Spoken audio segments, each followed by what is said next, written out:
Welcome to the Red Chair. Today we have a very special guest, good old friend, Fred Destin. It's a pleasure to see you, Welcome my to man. Indico. Welcome to Thank Lisbon. you. So glad to be here. Absolutely.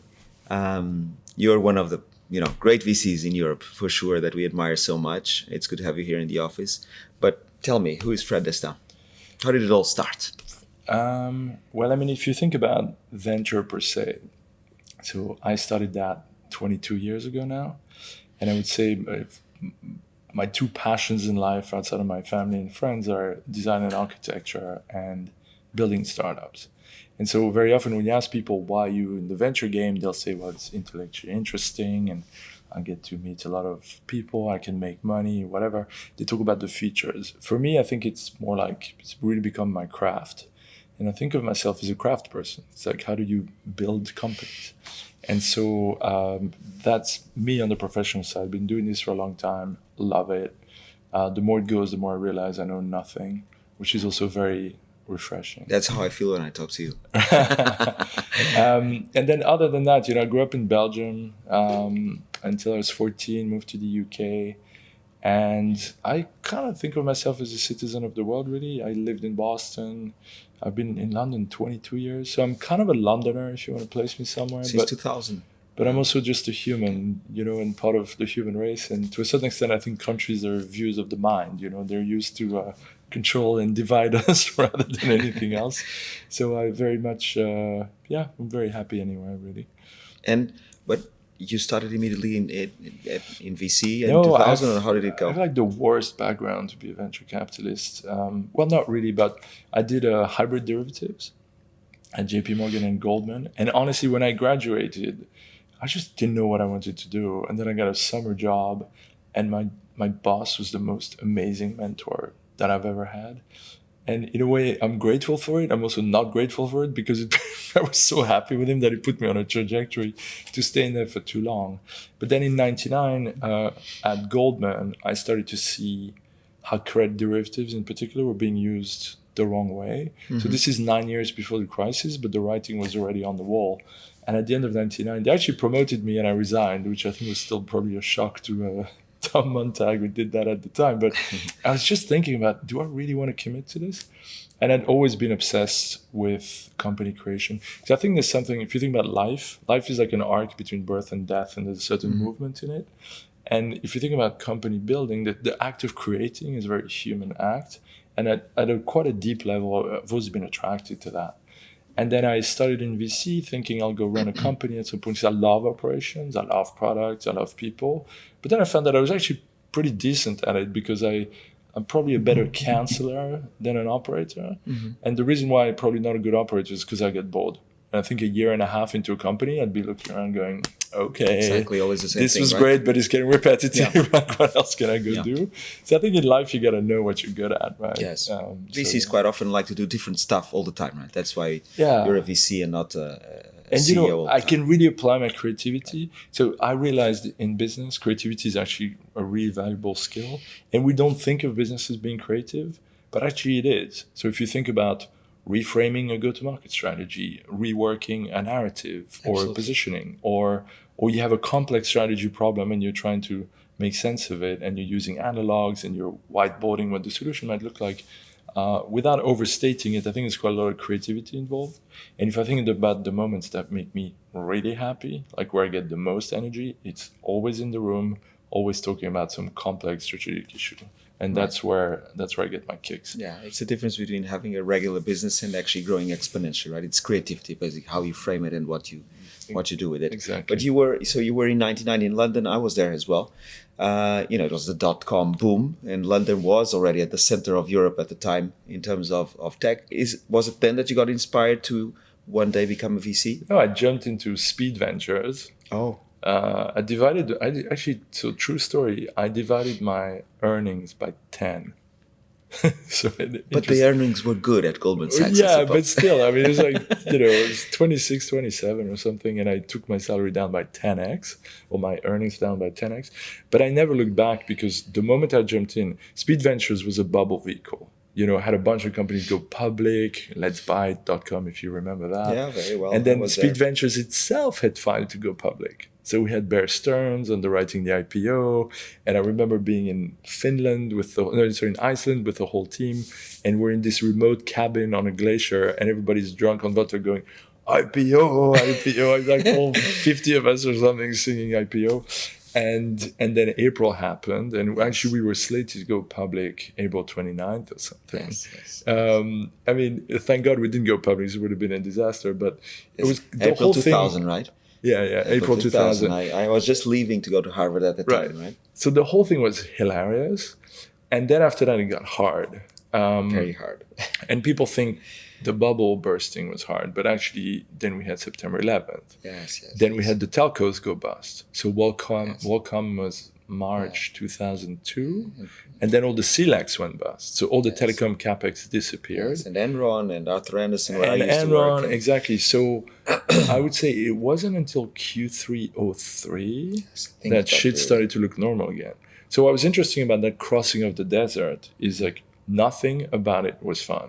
You were firing people again, firing people again. It was just a descent into hell. And I think a lot of the tourists left. Mm-hmm. And I really remember these years as fucking struggling to build companies and to survive and to raise money. Just getting capital was impossible at the time. And everything was kind of painful, but I still loved it. Yeah. I'm like, wow, okay, like this is really my jam, you know? But it set the stage for the nuclear winter of VC in Europe, right? Where everybody got so burned in the dot-com boom that, the LPs would never touch VC again. And they didn't for many years. Totally. Well, which is why if you look, Accel London was created in 2000, Benchmark, then Boulderton, same time.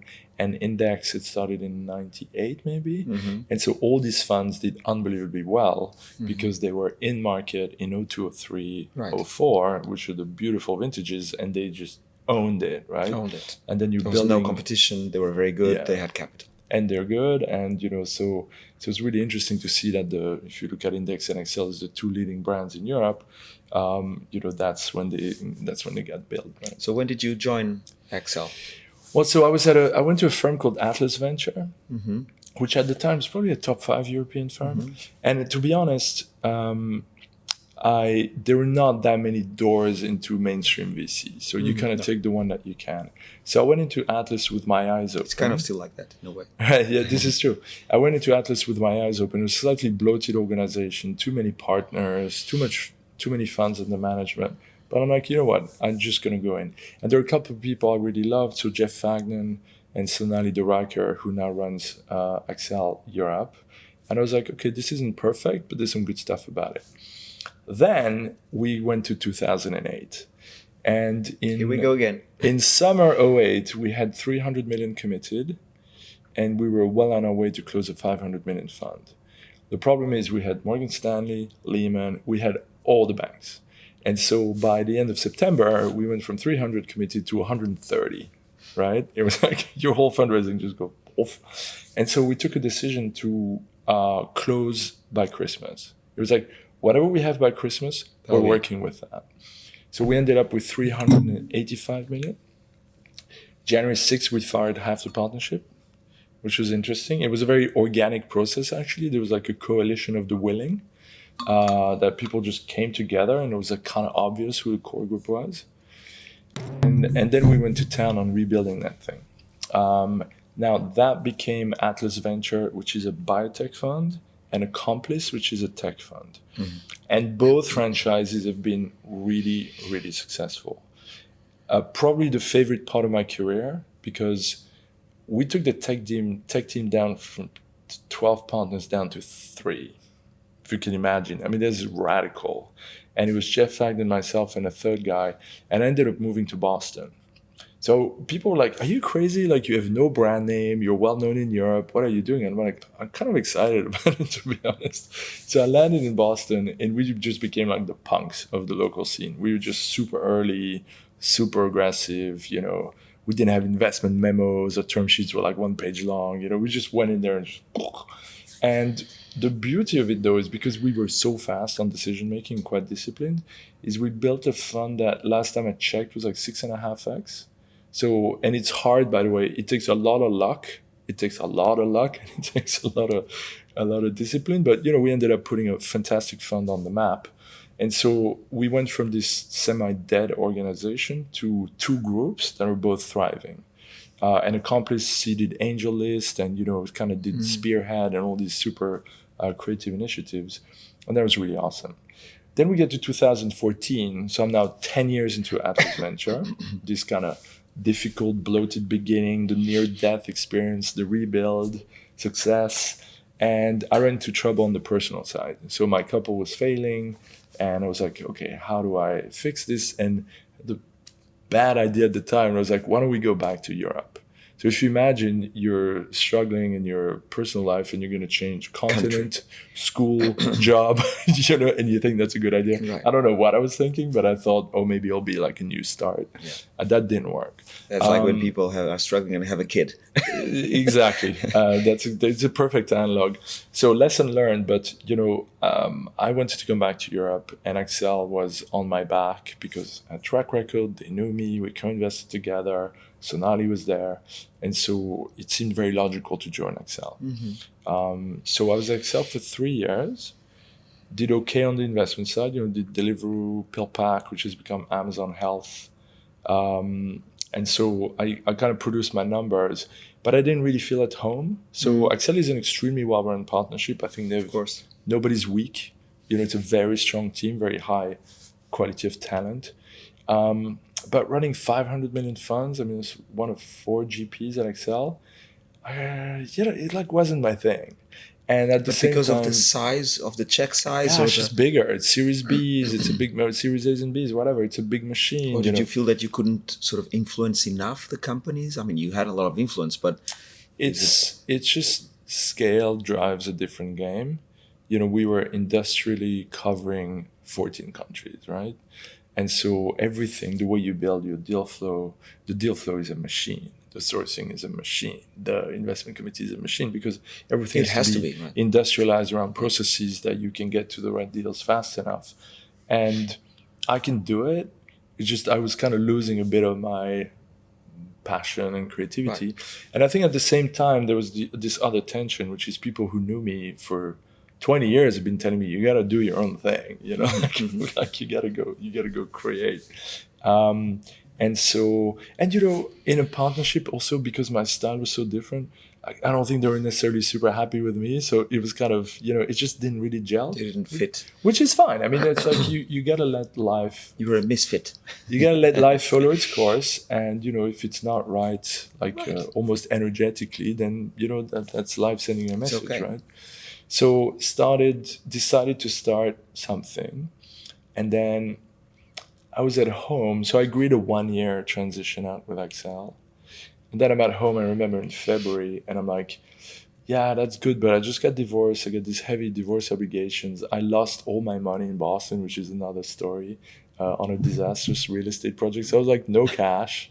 And I was like sitting at home going, bum, like, what do I do now? And then Harry Stebbings came by with a deck for a pre-seed fund. He's like, I want to use the podcast. I'd like to raise, I forget what it was, like $8 million. So you wanted to raise from you? No, he was just wanted feedback on what he was trying to do. And he was at Atomico at the time. So Harry was 20, was 2 years into his podcast. The podcast was starting to get some pretty decent guests in a great network. And he's like, I'm going to raise $8 million or 10 million, whatever it was. I'm like, well, why don't we work together? So we put pen to paper in April, May. And then in May, we decided to get going together to start Stride. And, 50-50 split on the carry. It was really interesting raising that fund because some people thought I was nuts. They're like, you gave half your economics to, quote unquote, a kid. I'm like, yeah, he might be young, but he's really very good. And just like, give it time, you'll see. But so some people loved it because they thought, oh, it's great. It's one of the OGs with a young guy. Right. And other people thought it was like the worst thing ever or didn't think it was real. So anyway, so we get on the road. Raising a first-time fund is a bitch. 700 investors approached, over 1,000 meetings. I mean, it is a work of consistency, and you have to be so unbelievably systematic to find your true believers. So that was a really great learning journey, actually. Because at Accel, you just go around, you shake hands, you get money, right? Like, it's kind of The machine is done. It's so easy. There you have a laptop and a PowerPoint and... Believe in me and this kid. Yeah, so we landed in Palo Alto on our first trip and we hadn't even bought computers. So the first thing we did was we went to the... this is part of our little legend, I guess, but we went to the Apple store in Palo Alto, of course. And then we bought 2 giant Mac PowerBooks. And then we kind of did our first deck overnight and went into our first meetings. Like, this is literally how it happened. And then funny enough, we're down in University Avenue or something, and we go to the restaurant. Harry couldn't get a drink. So, because he's 20, right? So he tries to use his brother's ID. And they're like, well, that's not you. So he ended up with a Diet Coke.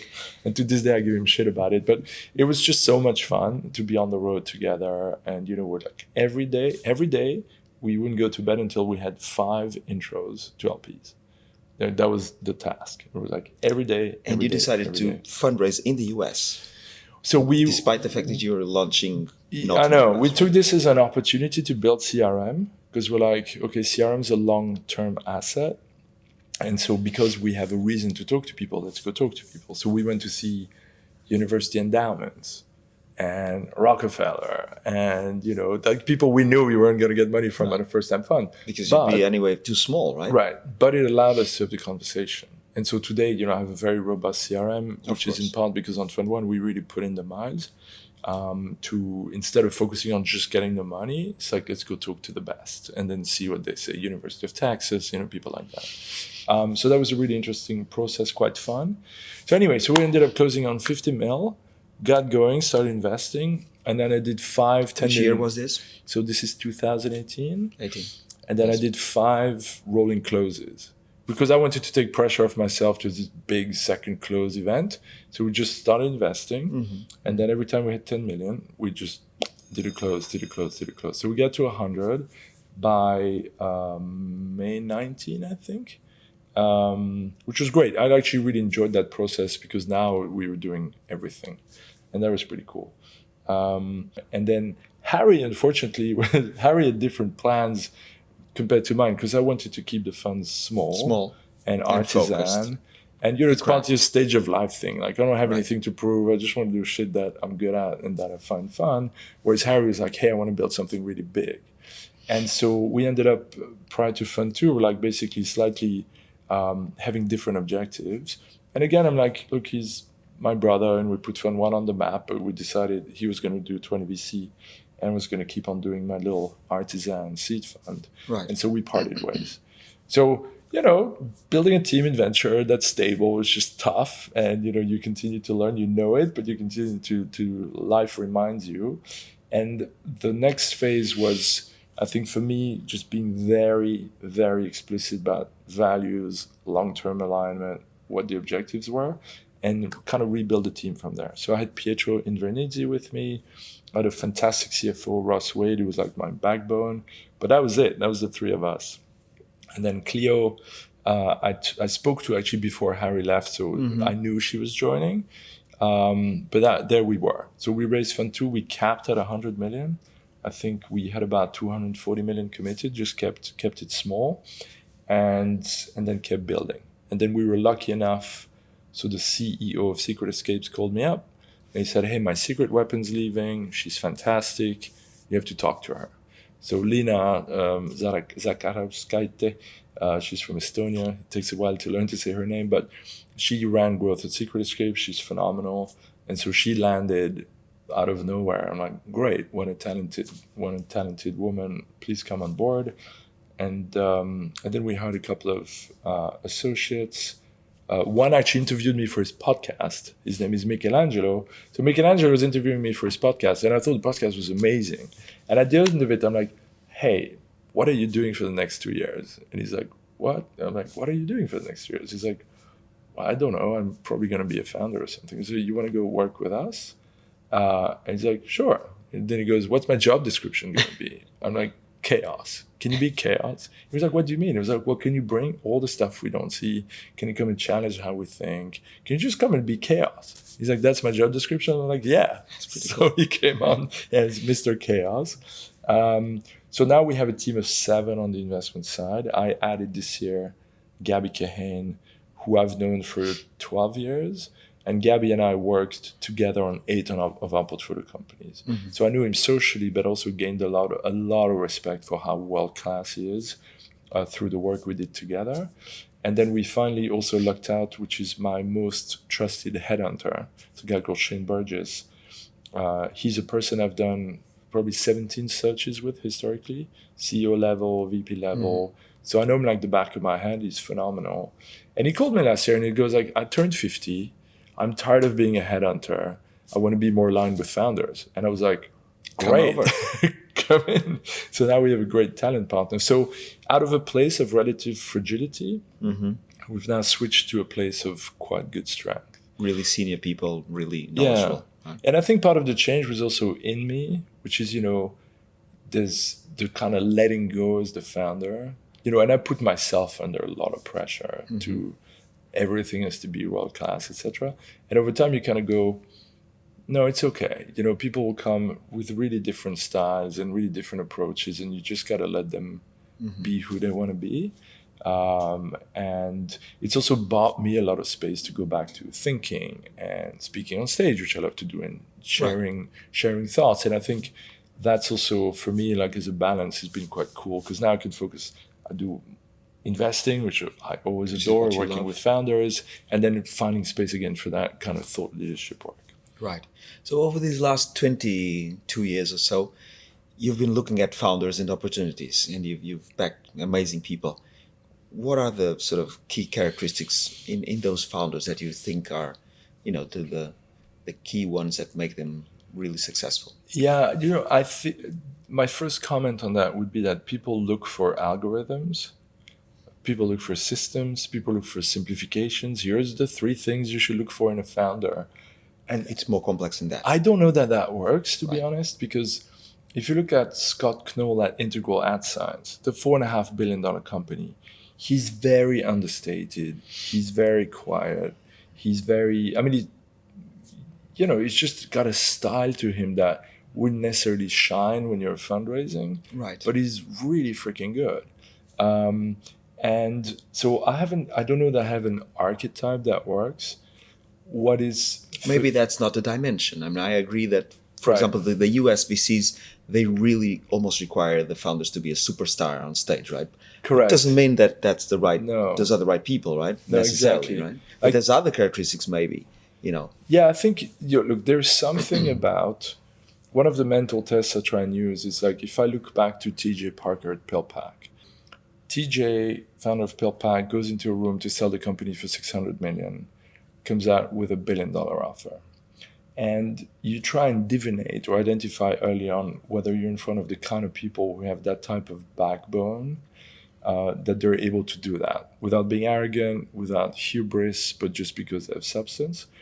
And can you detect that in people? Now, most founders will need to grow into that. And I think sometimes you need to really give them time to go into these kinds of role. But do they have that kind of great kind of backbone, that sort of solidity to them? That means, they will not, when the fear comes, when the near failure comes, when the exit comes, there's just these kind of people who can operate well under pressure and keep thinking rationally. Another thing, of course, is learning speed. And this is a bit of a cliche, but if you have a very high learning metabolism, adaptability, it's fantastic. So you can be very opinionated. You can have a very strong vision. But if you have different data, you need to change. But you need to at the same time be able to just learn, right? So are you a learning entity? And in fact, do you build learning organizations? Because that's fundamentally what startups should be. Beyond that, I kind of, investing early is an act of faith or an act of belief or an act of love. And there is something about the connection with the individual and the project where you go, I just want to be in business with you. Right. But how do you square that with, we can all go through, the PowerPoint or whatever it is and the size of the market and how different and how great this product is, much better than anything else out there. But it's really about the people, as you're saying, right? And sometimes, and quite often in the last few years, there was a huge pressure to do the deal, to deploy, to win. And how do you measure people so fast, right? Is it intuition? I think so. We have probably one or two mistakes in the portfolio, where in retrospect, I'm like, you know, we knew it, we went in anyway. But I think this is where you go to developing your own awareness. And so I go into meetings and I'm super engaged with the founder and we're having these, by the way, we go off script all the time. We get into discussion super quickly because part of what you do is you break the classic sales process into much more of a two-way engaged dialogue, and you discover quite quickly. But then it's almost like I'm watching us from 1,000 miles away in the room and going, is it the kind of person I'm talking about? How do they hold themselves? Are they generous with their insights and their time? Do they have authority around the things that they know? Are they learning about the things they don't know? And I kind of really test for it. So I'll engineer a little disagreement. I'll throw a little piece of insight I'm quite confident about to see how they integrate it. I'll challenge them hard on something that I know is weaker with a little bit of edge just to see to what extent they get triggered or to what extent they kind of sit with it, right? So you're kind of, basically it's like doing super fast psychology. The other thing we've done, which is a bit unorthodox, but I go for dinner and we talk about our childhood. Yes. We talk about our shadow side. We talk about, what elements of our personality are more complicated. We talk about our personal journey. And it's a bit odd, but as long as the founder's okay with it, so you need to be very clear about what you're doing, there's a lot of richness in that in terms of just creating connection. Because we're going to be working together for like 7 to 10 years. Right. No joke, right? It's a very, very quick speed dating and very fast engagement leading towards marriage, right? Yes. And, I think it's interesting. So the analogy of dating and marriage works. I don't love to use it because in a way it is its own thing. Of course. And I really prefer to think always in terms of partnerships and co-creation, if we can get into that zone. It's also the beauty of being a small fund is we don't need to do everything. So we can afford to work with people where we feel that we are in the co-creation space and there is that collaboration mindset. And it's very important to say we don't give too much advice unless we're asked. Because there's so much advice, so much of it's shit. Founders get too much of it. So we're more around reframing, thinking differently, analogs, and on occasion, if a founder wants advice, I'll say, do you want some advice? And then I'm going to put it very clearly in the advice bucket and I'll go throw it in the bin if it's not good. Here are my biases around it, but here's what I would do. But I make it very clear that this is not the board telling them what to do. It's like, you almost need to go out of your way to not influence founder behavior too much. Because otherwise, very often they'll take your word and go, the board wants me to do X. Right. And, you really want to watch that sort of power dynamic, right? And the truth is that the majority of great founders do not need your advice, right? Correct. Yeah, and look, I think everybody benefits from viewpoints as long as they're informed and grounded. The problem with a lot of VCs is they feel like they have to exist. Right. So they come to the boardroom and they're like, I'll provide an opinion because they want to contribute. So it comes from a good place. Right. But actually it may not just be the right thing to do. Sort of like the consulting mindset, right? Right. I'm coming here and I'm going to tell you how things are. Yeah. And, again, they want to be a positive influence. And so they provide opinions. But if you don't know about anything, just shut up. It's okay, or if you don't know about anything, actually say you don't know about something and then we can move on, But I find for VCs to not bring their fear or their ego and to not pollute the environment of the founder is really important. And, I was talking to someone at Web Summit here who said the most scarce and precious resource we have is the energy of the founder.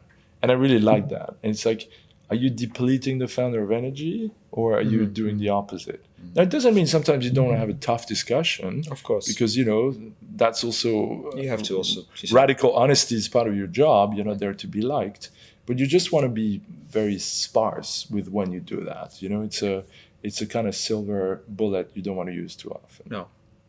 And so you are basically in London and focusing on the London and a little bit of Paris also, Yeah. from what I understand, or occasionally something else. But you come to Lisbon now and again. Why do you come here? Well, so I can see you. I mean, look, I adore Portugal.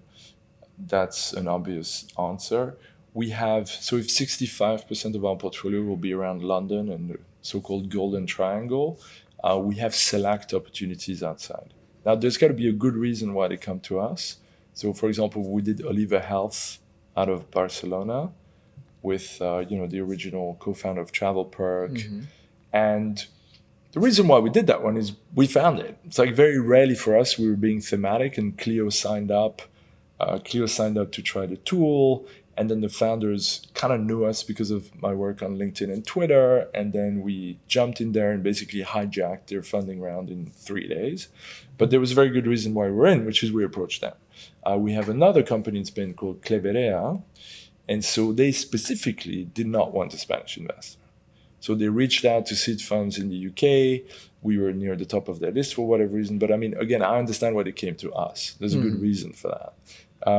So if you go outside of your core hunting ground, you have to be very humble. Like, there is no way in hell that I'm going to be closer to a seed opportunity in Portugal unless I have a pre-existing relationship with a specific individual, right? So I will not be arrogant enough to think that will ever happen, that I could outcompete Indico on the ground.